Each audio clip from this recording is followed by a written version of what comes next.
Bismillahirrahmanirrahim. Elhamdülillahi Rabbil alemin. Vessalatu vesselamu ala Resulina Muhammed ve ala alihi ve sahbihi ecma'in amma ba'd. Esselamu aleyküm ve rahmetullahi ve berekatuh. Saygılı cemaat, bugün biraz zikir hakkında konuşmak istedik. Zikir sözü ne? Zikir, yani bir sevgen şeyini tekrar anmak, hatırlamak. Bizde, dinde Allah'ını anmak, Allah'ını hatırlamak, onu unutmamak, gaflet alında olmamak demektir. Zikir aynı tamirdan peyda olgan sözlerinin birlikte Kur'an-ı Kerim'de 300'ge yakın yerde rast gelir zikir sözü.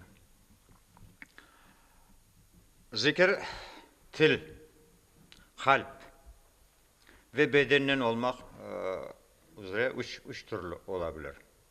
Yani biri tilnen, biri kalpnen, biri de bedenen.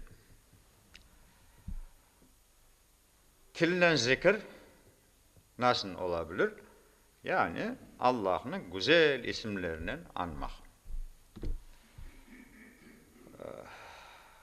Ona hamd etmek, yani elhamdülillah demek, tesbihte bulunmak, dua etmek, Kur'an okumak, bunlar tilnen zikir gelir. Kalple zikir, Allah'ın gönülden anmak. Kalpten, yürekten, gönülden anmaktır. Bu bir çeşit tefekkürdür. Yani bu şeyleri acaba bu Rabbül Alemin bu kadar bu etrafları yarattı. Bizi de yoktan var etti. Alayak ki portakalı ya armutu, onu içine böyle sarıp perdeler arasından edip, onu tefekkür edip, ya ilahi ya Rabbi, bunu bu kadar yapıp yarattı Allah-u Teala. Yani her bir şeye kadir olduğuna fikir etmek. Bir çeşit bedenle zikir ise bu, vücudun bütün azalarının Allah'ın emirlerini yerine getirmeli ve yasaklarından saklanmalı. Bularının olur. Yani bedenle aşamak, beden aydası olsa, içmek olsa, yatmak, yuklamak ve ilahiri, namaz kılmak. Ama bunları bedenle eğer Allah'ın emirlerini yapsak, demek bedenle zikir etmiş olur. Yüce Rabbimiz zikrinin yapılı şeklini bildirip Kur'an-ı Kerim'de böyle buyurar. وَاذْكُرُوا رَبَّكَ فِي نَفْسِكَ تَضَرُّعًا وَخُفْيَةً وَدُونَ الْجَهْرِ مِنْ قَوْلِ بِالْغُدُوِّ وَالْآصَالِ وَلَا تَكُنْ مِنَ الْغَافِلِينَ. Sadakallahu aleyhi. Yani Allah-u Teala buyuruyor ki, Rabbini içinden yalvararak, tedarru ve hufya. Tadarruk sözü bize de var tezarruk ama bunu anlatması yani özünü alçak saymak ve gizli. Hatta diğer bir ayetin tefsirinde "Ud'u rabbakum tadarruan ve hufya innehu la yuhibbul mu'tadin" diyor. Yani Allah'a dua etiniz de özünüzü alçak tutup hem bağırmanız ziyade.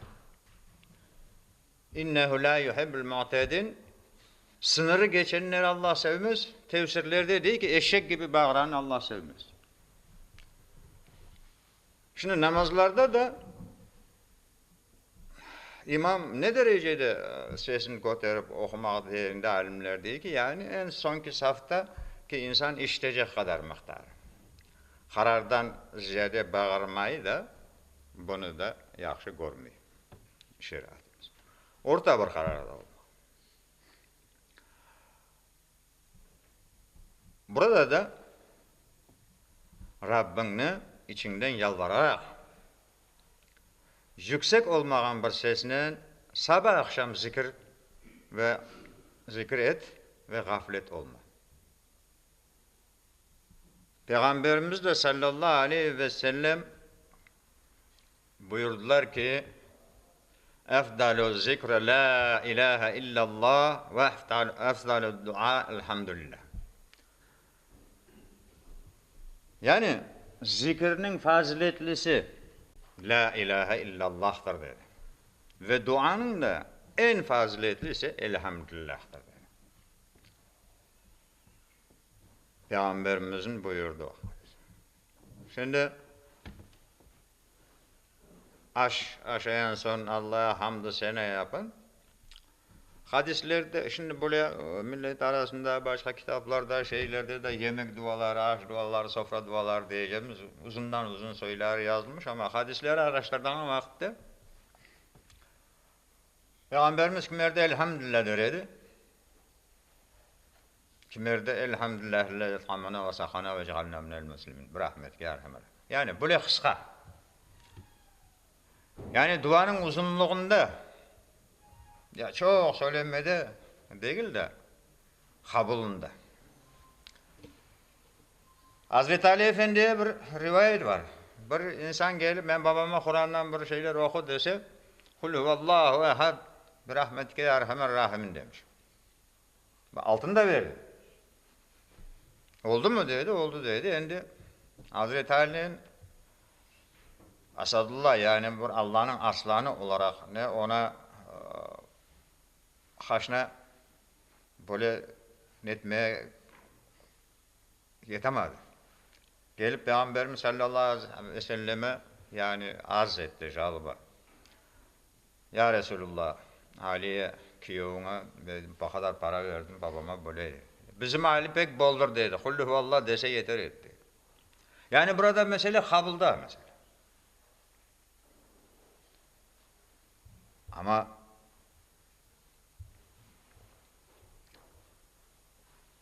duanın en makbulu nasıldır? Az olsa da devamlı olmak. Hadiste de vardır. En güzeli az olsa da devamlı. Yani daim. Şimdi o aklına bir musibet düştü o vakitte. Öyle vakitlerde aklına düşmek o başka mesele. Ama her daim Allah'ı anmak. Her daim ona tefekkür etmek. Her daim ona şükür etmek. Bu gafletten çetti olmak. Ve başka bir ayet, hadiste de Peygamberimiz sallallahu aleyhi ve sellem Efendimiz buyuruyor ki efdalul kelam erba'a. Yani en güzel söz dörttür. Sözler. Biri Subhanallah.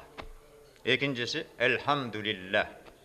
Üçüncüsü La ilahe illallah vallahu ekber. Dördüncüsü de Allahu ekber. Subhanallah. Ne demek olur? Subhanallah demek Allah'ı tesbih etmek ama biraz manasına dalsak İbrani dilinde sub da han da eksi de temizlik, paklık manasında. Eksi Araplarda subhan koşulup subhanallah yani Allah'ı bizde olan zayıf sıfatlardan paklayayım, temizleyeyim demek. Nasıl sıfatlar? Doğmak, ölmek, yuklamak, aşamak, içmek, doğurmak ve ilah. Yani bizde olan. Allah-u Teala zamandan, mekandan, bu bütün bizde olan nelerden münezzeh. Yani bunlardan işte. Yaratanların bir tanesine benzemez. Ve Kureyş müşrikleri gelip bu Subhanallah ya geldiğimiz vakitte yani bu sıfatlardan hepsinden temizleyeyim, paklayayım demek. Kureyş müşrikleri gelip Peygamberimiz sallallahu aleyhi ve selleme dediler ki ey Muhammed sen Allah değilsin. Bizim tanrılarımız var. Altından, taştan, bilirsiniz ki Kabe'nin etrafında 360 tane put var idi. Her bir şeyden, çeşit türlü şeyden putlar yapıp onlara dua yapar ediler, sığınar ediler. O vakit Cebrail aleyhisselam Allah-u Teala izniyle bu İhlas suresini Kul huvallahu ehad. Ayet ey Muhammed. Allah tektir. Burada çok yerlerde yem yelit öyle çok iştesizdirler öyle dualardan edin. Ama yem yelit öyle şey yoktur. O yem yalnız mallara verir. Ama Allah hususunda lem yani burada Arapçada le ma eksi de yani nehi manasında yok. Allah ne doğurdu ve ne doğurdu. Bir kimseye baba da değil ve bir kimseden de doğmaz. Yani bu sıfatlardan temizlemek subhanallah. Erba'a. Velhamdülillah. Ve hamd-ı senalar Allah'adır. Bütün hamd-ı senalar, her bir şeyleri yapmış şükürler bu Allah'adır. Ve la ilahe illallah ibadete layık zat yoktur. Ancak Allah tektir. Ve dördüncüsü Allahu Ekber. Arapçada kebir demek, büyük demek. Ekber demek, büyükten de büyük demek. Mesela bu beyaz renk olsa beydun. Bize de beyaz diyemiz, Arapçada da beydun. Ama ziyade beyaz olsa ebiyaz diyor. Kırmızı olsa hamaru ama daha ziyade kırmızı ahmaru. Yani bu Arap usulünde kebirun ekber. Allahu Ekber.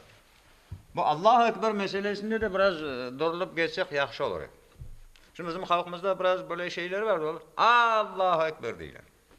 Bu kulli yanlıştır. Eğer Arapçada Allahu Ekber dese Allah var mıdır? Birinci elifi ayı çok kısa söylemek. Ve ba deyip söylese de gene şek oluyor. Akbar dese de büyük müdür olur? Allahu Ekber. Burada pek net. Birinci ev Allah'ta ayı da çekmemek, B'de de ba deyip çekmemek. Akbar dese büyük müdür manada oluyor. Allahu Ekber aslında. Şimdi çeşitli türlü harflerde Rus harflerine şeylerine yazıyorlar da.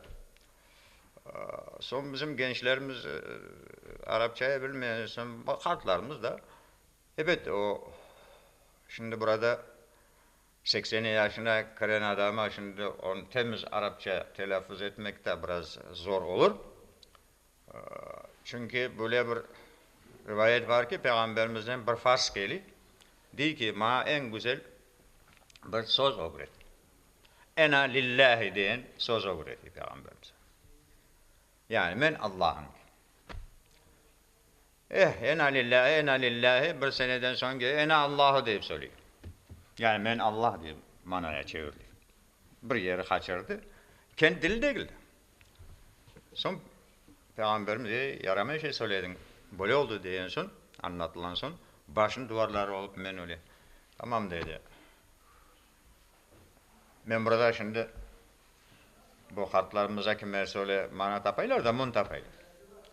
Onun için dedim ki sen dedi kalpte ben Allah'ın deyip ne ettin ama dilin bu yanlış. Sen dilin olmadı o için sende günah yok. Musa Aleyhisselam hususunda da bir şey aklıma çıktı. Şimdi Musa Aleyhisselam Tevrat kitabı ezberden bile duran.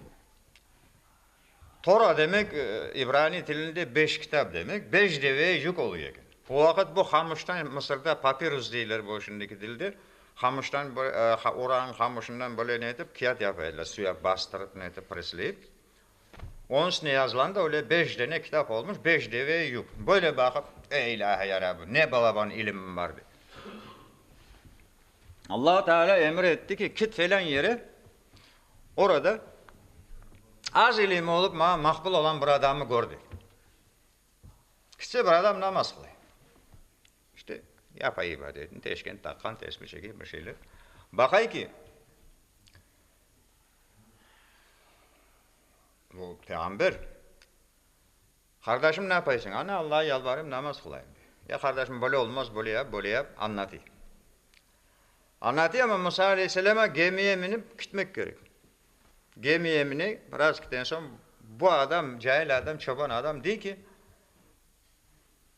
bu adam alim eli galiba, şunun aytkan gibi yapayım namaz. Başlayama ya, cahil o alma.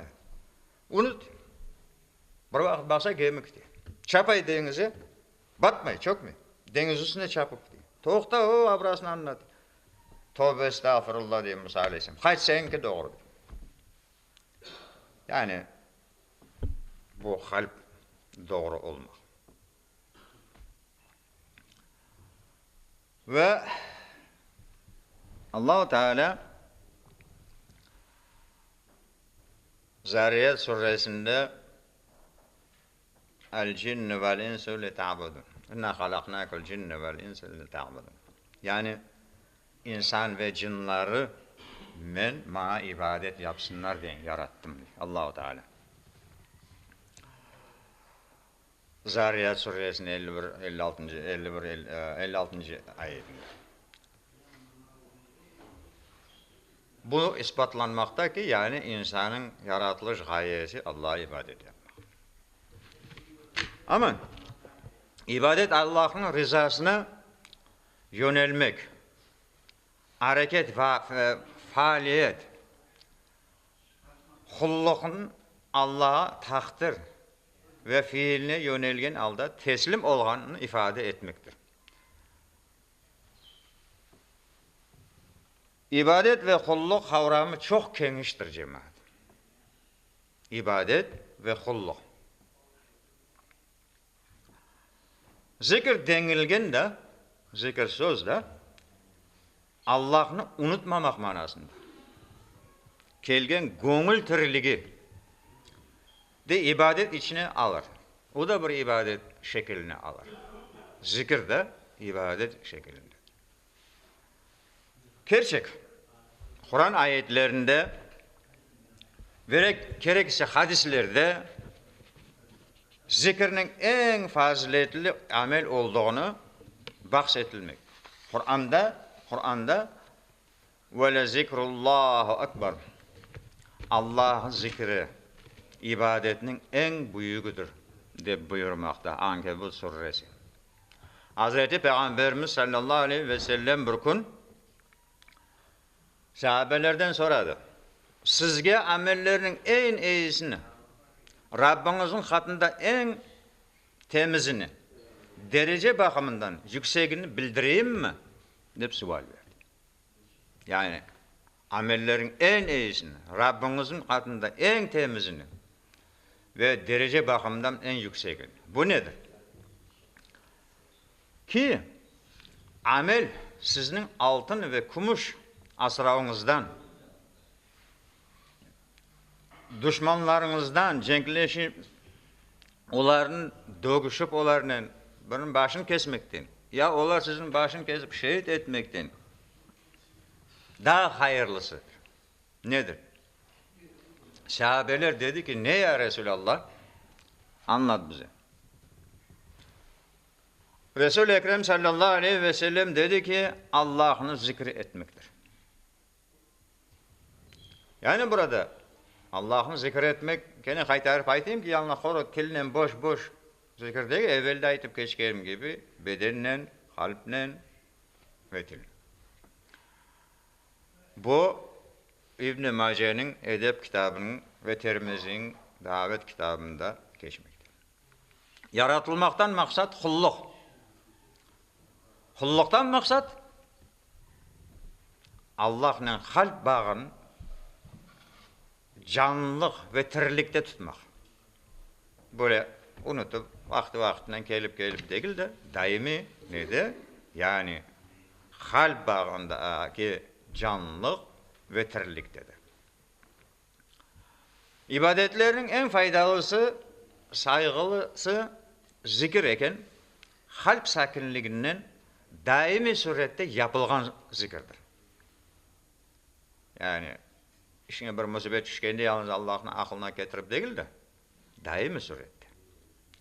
Gafil bir kalpten yalnız tillen yapılgan zikirinin faydası olmaz. İbadetlerin degerli yapan kalp huzurludur. Degerin öz fiyatına göre. Yani onun derecesine ona ne verir? Zikir gaflet ve isyandan kurtulmaktır. Gaflet istemeyip akıl idrakla zikrini terk etmemektir. Gafletten kaçmak için akıl idrakla zikrini yapmak gerektir. İsyan ise istemeden zikrini terk etmek de unutmaktır. Bu isyandır. İstemeyip ne yapayım şimdi, ne olacak öyle? Bu bakımdan Allah Teala وَلَا تَكُونُوا مِنَ الْغَافِلِينَ yani Ara suresinde buyuruyor ki وَلَا تَكُونُوا مِنَ الْغَافِلِينَ sakın gafillerden olmam. Allah Teala. Nihayet Peygamberimiz sallallahu aleyhi ve sellem de ümmetimden hata, isyan ve zorluktan yaptırılgan yamanlıkların cezası alıp taşlanır. Yani öyle bir ameller var ki yani bir devlet tarafından ya bir zorba tarafından zorluk yapılıp da ama kalpten yani burada kalbin ne kadar zorlu olduğu kalpten imanlı olup da buradan yok yapmaz öyledir böyledir mecbur çünkü demese başını kesecek yatırmaya koyacak. Öyle vakitte yapılan şeyleri Allah Peygamberimizin buyurduğuna göre onun cezası olmayacak. İsyan iradi bir iş olmakla birlikte Allah insanı isyan hastalığına uğramaktan sakındırmakta. Ve şöyle buyurmakta ki Allah'ını unutkan ve Allah'ın da onların kendisinden unutturduğu kimseler gibi olmayın. Yani yoldan çıkan bu öyle olgan adamlar yoldan çıkan kimselerdir. Yani ve la tekunu kellezî nesallâhu fensâhum fenfusû ve ulâike humul fâsikûn. Yani bu ayette de buyuruyor ki böyle isyan bağımsızlık alametidir. Yani ben bir kimse yaratma, bir kimseden bir şey. Ben kendime bağlı her bir şey. Ya bu etrafı bütün yaratan Allah'a değil diyen nedir? İşte bu bakımdan zikir sevgi esasını saklayan Allah'a yönelmenin canlı tutan bir hamçı bu zikir. İnsanı hamçılık. Bunu Allah daima zikir yani dedi ki kalple, tillen, bedenen Allah'a zikir eden insan bu zikir o insanı güzel nelere hamçılıptır. Zikir evvel şan şöhret ardından muhabbetin gerek kılar. Yani Allah'ın zikir ettiğimiz vakti Allah'ın şan şöhretini götürmek ve ona bir muhabbetlik peyda eder insanın kalbinde. Devam zikirge başlayan kimse başta kalbini fesveselerden kurtarıp Allah'ın zikrine erişmede güçlük çekebilir. Başlayan vaktinde biraz abdest alması kıyın işte o da bu da oruza tutması işte öyle ya bu böyle. Ama ısrarla devam etse o insana öyle bir olup kalır ki bir hava gibi gerekli bir şey olur. Gider vesveseni atmaya muvaffak olur. Kalpte zikirde bir bağlılık peyda olur. Ardından zikir ettiğine muhabbet meydana gelir. İnsanların fıtratında yani yaratılışında ki zayıflanmak ve gaflet hususiyetlerini bilgen Yüce Mevlamız insanın kalbini daim zikirge hazır. Bir hususiyet, hassaslık bulundurması ve insanlardan bu sıklıkka erişmesini talep eder. Ve Kur'an-ı Kerim'de Elem ya'tina lillezine amenu tehaşşa'a kulubuhum lizzikrillah ve ma nezele minel halqi ve la tekunu kellezine utul kitabe min qablu ve talu aleyhim el-madu faqasat kulubuhum ve kesirun minhum fasikun. Yani iman etketlerinin Allah'ın anıv ve ondan istegen, ondan engen Kur'an sebebinden kalplerinin titreyecek vaktin daha gelmedi mi? Onlar daha evvel özlerine kitap verilgen gibi olmasınlar. Yani evvelden kim burada? Ehli kitaplar, İncil, Zebur, başka kitaplar gelenler gibi olmasınlar.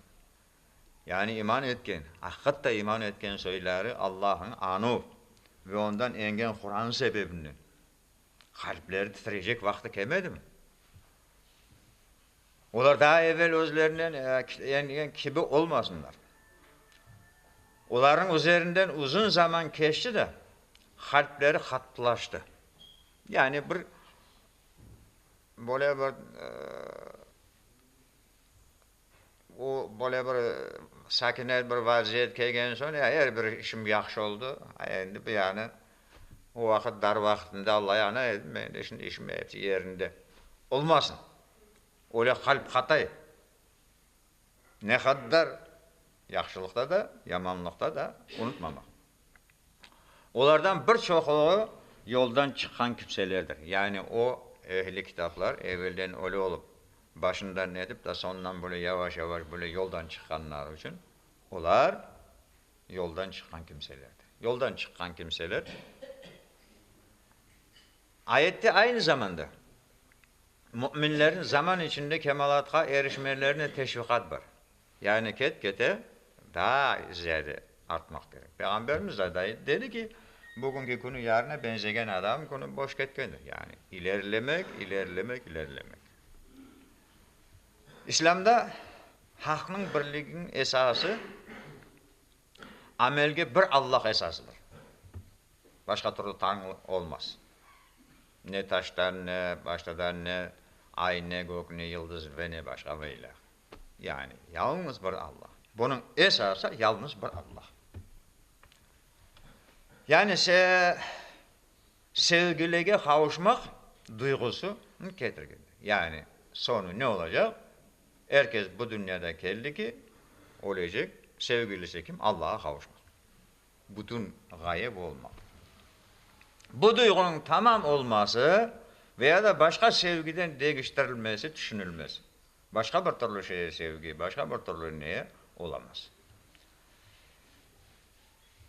Ve Enfal suresinde gene Allah Teala bizge ayta ki innemel mu'minûnellezîne izâ zekerallâhu vecelet kulûbuhum ve izâ tuliyet aleyhim ayatuhu zâzethum imanen ve alâ rabbihim yetevekkelûn. Yani müminler ancak Allah'ı anılgan vakitte yürekleri titregen, özlerine Allah'ın ayetleri okuganda imanlarını arttırgan ve yalnız Rablerine tayanıp işangan kimselerdir. Fatiha suresinde okuymuş ki İyyâke na'budu ve iyyâke nesta'in. Yalnız sana sığınırız ve yalnız seninle ilah. Fatiha'dır kitap. Burada da Enfal suresinde de bak ne diyor ki Allah'ın anamla yürekleri titregen, imanları artılgan, yalnız Rabbilerine tayangan insanlar öyle işangan kimselerdir. Günümüzde insan meselede muvaffakatsız Korne, muvaffakiyetsiz. Çünkü insana zikrinden unutturacak pek çok çeşit şeyler var bugün. Rağbetlendirici, başka şeylerine rağbetlendirici şeyler var. Nefs terbiyesinde zikrin emniyeti pek büyüktür. Zikrinin çok yapılması, takdirine kurtuluş sebebi olduğu ayette de açıklanmaktadır ki Ya eyyühellezine amenu za laqaytum fi'atun fa'asbihu vezkurullaha kesiren leallekum tuflihun.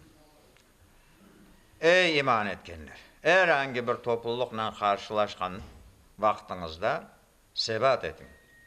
Ve Allah'ın çok anın ki muvaffakiyete erişirsiniz. Günümüzde evet çeşit türlü etrafımızdaki muhit, etrafımızdaki insanlar, etrafımızdaki başka dinler, başka şeyler, hatta bu şeyler bizi yoldan alıp gitmemek, çetke çıkarmamak gerek doğru. Doğru bugün televizyon vasıtasından, radyo vasıtasından, başka türlü çeşit türlü nelerden bizge işte bu İslam böyle bir aşağı bir dünya, bir kültürden artta kaldı, öyledir, böyledir diyen böyle çeşit türlü propagandalar pek çok değil mi? Yani bizim bu zikirden alkama. Ama her haysın, her ne de eğerdim biz hakikatte ayttığım gibi, evvel başında ayttığım gibi kalple, bedenle ve tille yapılan zikir edilip devamlı olsa bizge bular hiçbir türlü tesir etemez. Endi böyle topluca Allah'ın zikir etme meselesi. Böyle bir yere toplanıp zikir meclisleri hususunda hadis-i şerifte Peygamberimiz sallallahu aleyhi ve sellem ayta ki Müslim'nin zikir kitabında geçe ve Tirmizi'nin davat kitabında geçe Allah'ını zikir etmek için bir yerge kelgen toplumunu rahmet sarar. Melekler kapatır ve onların üzerine gönlü rahatlığa ener. Ve Allah onların öz nefsini zikreder. Yani bu şimdiki kemer alimler, havuz içindeki alimler, ya öyle zikir yapılmaz, o la ilahe illallah değilmez ve ilahiri böyle şeyler çok propagandalar gittik. Ama hadiste yani bir böyle toplanma zikir meclisi. Ne olmak mümkün? Ana dualarda yapamız. Ve böyle münasebetler, camiler, bunlar da böyle meclise girer. Zikir meclisine girer. Dualar da zikir meclisine girer. Ve orada 100 kere la ilahe illallah deseler cemaat olup, o da zikir meclisine girer. Yani Peygamberimiz dedi ki, böyle yerge rahmet, o yerini rahmet sarar. O yerini melaikeler kapatıp alır. Ve Allah onların öz nefsini zikir. Bunu demek ki Allah adına ve onu anmak için yapılgan toplum, böyle neydi? Olsun duada, olsun böyle camilerde sohbetler, böyle vaazlar dinlemede, olsun başka sohbetlerde toplanmak, bir toplantı rahmet, bereket, gönül rahatlığının sebebidir. Demek Allah adına ve onu anmak için yapılgan bir toplantı, bir cemiyet, bereket ve gönül rahatlığıdır. Kalp tirliğini saklayan bir tesirdir. Camideki cemaat, ilim meclisleri, sohbet, dostluk ve birlik içine almakta. Bunlar hepsi dostluk, birlikte olmak gerek. Belki zikir ve sohbet ibadetlerin bir alternatifi mi? Yok. Elbette yok. Çünkü mutlak sohbet ve zikir özüne Allah'ın emrettiği ibadetlerin mesuliyeti yoka çıkaramaz. Oruzadır, zekattır, namazdır ve ilahiri bu olan şeyleri. Bunları zikir, bu kadar zikirin bu kadar emniyeti, güzellik olduğu takdirde de ya benim kalbim temiz ama ben namaz kılmayayım, oruç tutmayayım demek olmaz. Ben Allah'ı unutmayayım demek olmaz. Unutmamak bir ama emirlerini yapmak da bu farz. Onun için bu zikir Allah'ın ve yapan ibadetlerini yokka çıkarmak değil, olsa ibadetin bir çeşididir. Allah cümlemizi Allah'ı unutmayan, tillen, bedenle, amelle zikir eten kullarından eylesin. Allah milletimizge birlik, amanlık, aramızda fitne urluklarını saçkan, başkalarının yoluna kirgenlerin ellerinden fırsatlarını alsın. Birlik, amanlık versin. Cümlemizi amel eden ve Allah'ı unutmayan, zikreden kullarından eylesin.